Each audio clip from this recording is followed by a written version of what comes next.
Hey, hey, hey, it is your favorite remote work enthusiast, Delilah.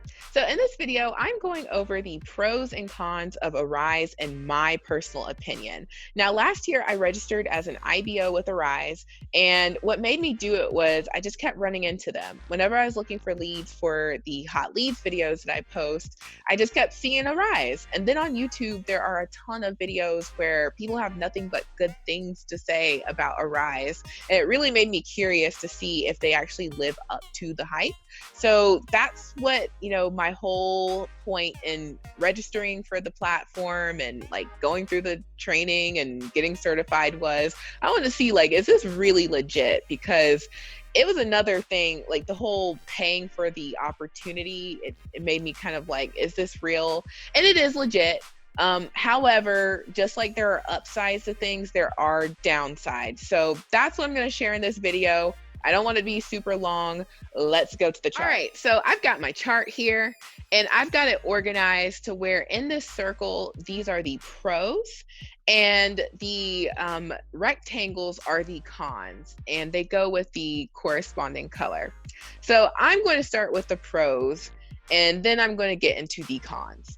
So the pros of working with Arise are that you get to be your own boss. You get to, run the show, and you get to make your own schedule. You decide when you clock into work and when you clock out. And it gives you a platform for a business opportunity. You can actually have people working under you, and you get to do it all from the comfort of your home. So these things sound really appealing. It's appealing to just about everyone who's interested in working from home. And it definitely got my attention, and that's what definitely made me want to look into it and join the platform. Now, I got to get to the cons of it. And I'm going to start with the be your own boss. Now, when I think be your own boss, I am thinking that I get to call the shots.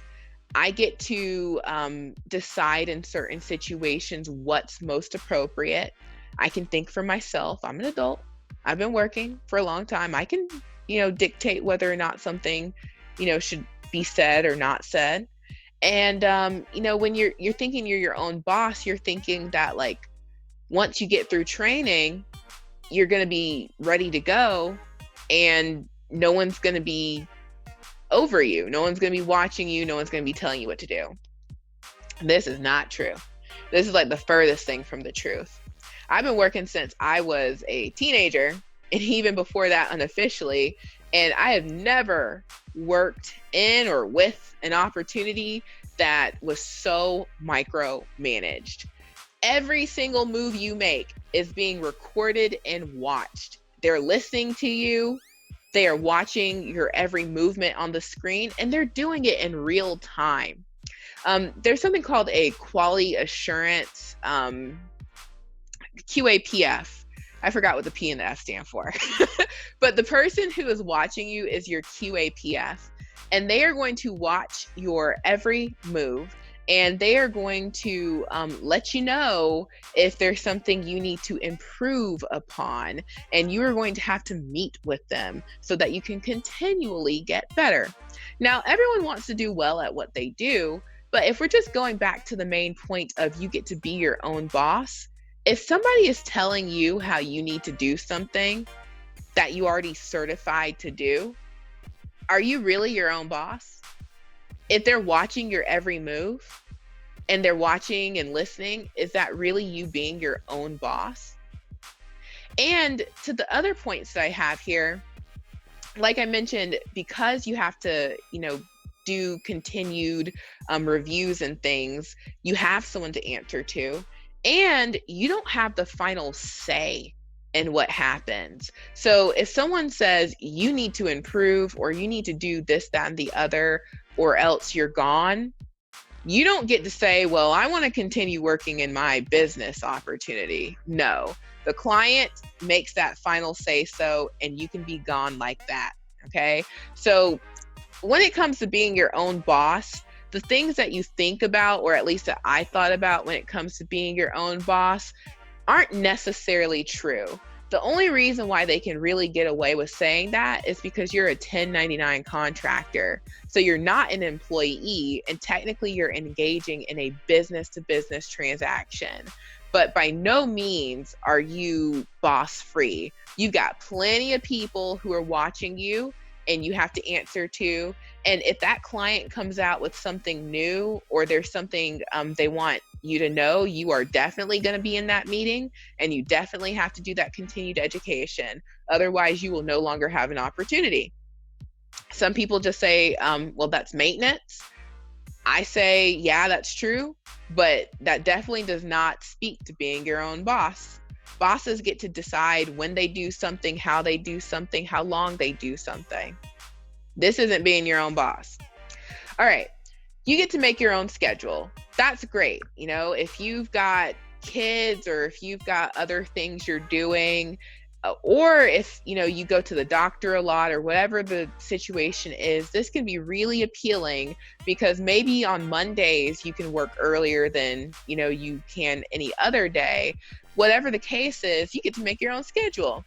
That's really awesome. However, the cons to this is you can only make your own schedule within the times that they have available. And yes, you do know ahead of time, ideally, what times are going to be available. And that lets you know if you want to opt in with the client or not. But in my case, just kind of giving you a little example of how that wasn't necessarily true. I opted into a opportunity that stated I was going to be working from 8 to 8 a.m. to 8 p.m., or I could schedule myself within that time. So I'm like, okay, great. I can, do 3 to 8, and I can do 5 hours, and it's like Monday through Friday. So I'll get 25 hours that week. That's great. Every week I can do that for sure. Now, on the very last day of class, when we're certifying, the client is like, remember when we said it was 8 to 8? It's actually like 9 to 6. And me, of course, I'm going to ask questions. I'm like, what happened to that 8 to 8? It's 9 to 6. Okay. So I had to work with that change that they sprung on all of us at that time. Again, it kind of goes back to that point. You don't have final say so. They have all the say so. Okay. So, you only have the ability to make your schedule within the hours available, even if they told you in the opportunity it was going to be something else. Now, I'm sure that doesn't happen often. That was probably just the one-off time, and it just so happened to be the client that I chose. But, that was my experience, and they certainly did that. The other con to this is there is a lack of productivity. So I'm thinking, when I'm scheduling my time, okay, some days I might be able to work all day throughout the day. I'm going to be able to just do a solid 8 hours, like I used to do retail, and my shifts would be 8 hours long. And I was used to, working that long. Most of us work 9 to 5s. We're used to working that long. However, when you are a 1099 contractor, you don't get benefits such as 5-minute breaks or 15-minute breaks. You can't, just turn off your dialer and run to the restroom real quick and come back. That does not happen when you are a 1099 contractor. You have to build that into your schedule. So let's say, for example, you can work from 12 to 8. You can do an 8-hour shift. Well, because you don't get simple bathroom breaks or anything, not even 2 minutes or less than that, you don't get anything. You have to build that into your schedule. So if you know that, okay, I usually have to go about once an hour or so, or maybe every hour and a half, your 12 to 8 is now looking like 5.5 hours, 6 hours, 7 hours, and you have to be available that whole time to get back on the call. So I don't know anybody who can just go 8 hours straight without having to run to the restroom or getting a sip of water or something. And to me, I just thought, like, they could at least make it to where you can, clock in 15 minutes at a time. No, you got to take that full 30. So it is what it is. I personally thought that that was weird, but when I talked about it in the class, it was like, it is what it is. And I'm like, okay. So people who are used to it, they can do it no problem. But I just know that, if I'm thinking I'm about to put in 8 hours, I'm probably more like putting in 6, because I drink a lot of water, and I'm going to have to make sure that I'm not hurting myself, trying to stay on these phone calls. So that's what I mean by the tight situations. If you do happen to have to run to the restroom, tough. You have to wait until you have that next break coming up. And I don't know the future, but I can't tell myself exactly when I'm going to have to run to the restroom or not. And even if I build it into my schedule, things still happen. So you will definitely be held accountable for any time that you are not answering the calls that you schedule yourself to answer. That's just what it is. All right. You get to work from the comfort of your home. I have no negatives or cons to say about this. This is actually, wonderful. You get to work from the comfort of your home. You don't have to battle traffic. You don't have to get out into the elements if it's inclement weather. You get to do it from home. I'm good there. And last, and certainly not least, the business opportunity aspect of Arise. Now, a lot of people choose Arise because it gives them the opportunity to have their own mini call center. And that's something that they love to, put out there. Hey, you can have people working under you. You can start a business with this. It's a great platform to do it, all that stuff. There's people who are really successful with it. There's a lot of people who are really successful with it.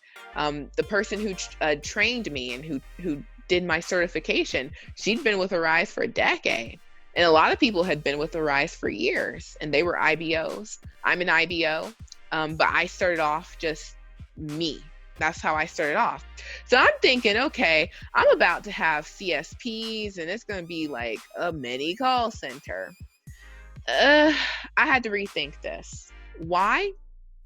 Because to my first con, Arise has nothing in place that protects your business.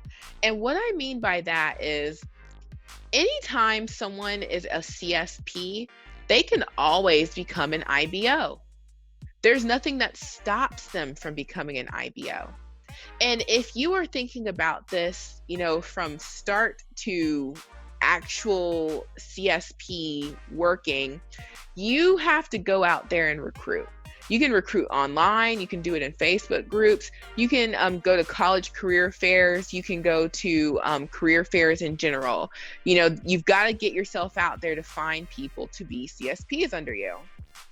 And thinking about how challenging it is to find the right person, you have to find someone who is okay with the pay, maybe about $10 per hour, maybe a little bit more.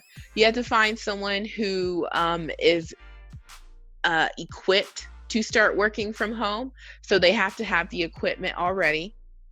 And then you have to find someone who either is willing to pay for certification, or who you're willing to pay for certification as an IBO. And they have to pass the certification, and they have to get through the nesting period. And then, of course, now they're a full operating CSP. Well, that person is very special, and it takes you months to get to that point.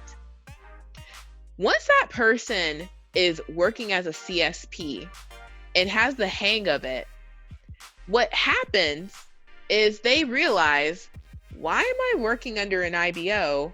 I can be my own IBO, and nothing stops them from doing it. Nothing at all. They can do it at any point in time. And a lot of CSPs have become IBOs. So if you're running a business, and part of running a business is you want to get to a place where you have predictable recurring revenue, you are setting yourself up to have that taken away anytime you do business with Arise, because there's nothing that makes that CSP stay a CSP. So that was something that, made me reconsider, because I don't want to do all this work just to have that person leave. But that's what it is when you're an IBO. And IBOs that are IBOs that have CSPs, they understand this, and they're always recruiting. Next, the next con to this is it's very much one way. If you're a business, you have a seat at the table. You have the opportunity to negotiate, and you have the opportunity to give your input. Not with Arise. This business opportunity is very much one-sided, to where the client is letting you know what they want and you need to provide it. You can't say, well, what about, nope. Okay. It is from the client to you. You either get with it or you get gone. Take it or leave it. It's up to you. So anything that goes on, communication wise, is the client or Arise talking to you, and you're just saying, okay, that's how it goes.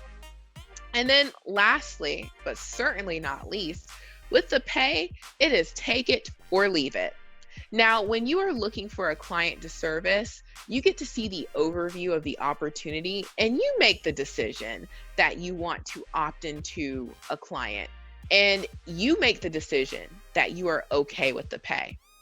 But going back to it being a business opportunity and you being your own boss, if you're really a business, and if you're really your own boss, you get to set your prices. Not with this platform. You accept what they are offering or not. Take it or leave it. Sign that statement of work or not. There's no going to Arise or the client and saying, well, I actually think based off of everything that's going on, $15 or something is more reasonable. No, you either take it or leave it. So to me, that is not a true business. A true business can decide these are my prices, or this is what, we can negotiate to. No, it's either you like that pay or you don't. You do it or you don't. So I'm wrapping up here. These are, the pros and cons of working with Arise.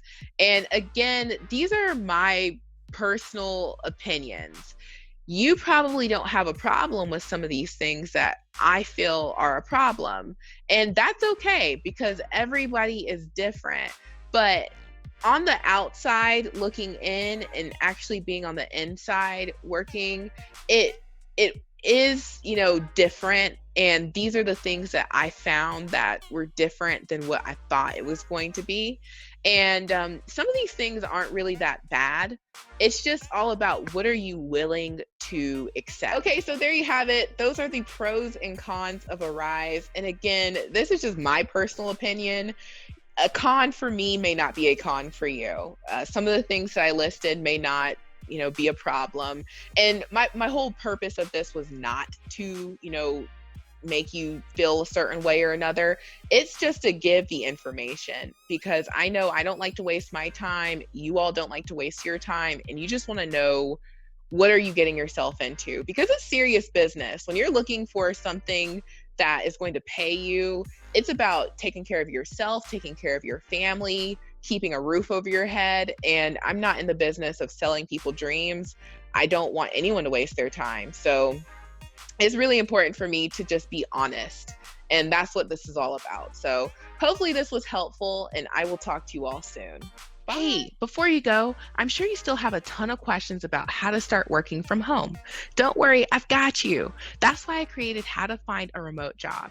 It is a complete guide on locating, applying, and getting hired. I provide you the exact cover letter, the exact resume that I use to secure my top paying professional remote career. So you'll have it too. And I give you the top 15 websites to locate these top paying careers, as well as resume tips. I mean, I really get in depth with it, and interviewing and onboarding training. So you'll know exactly what to expect next. Be sure to check it out.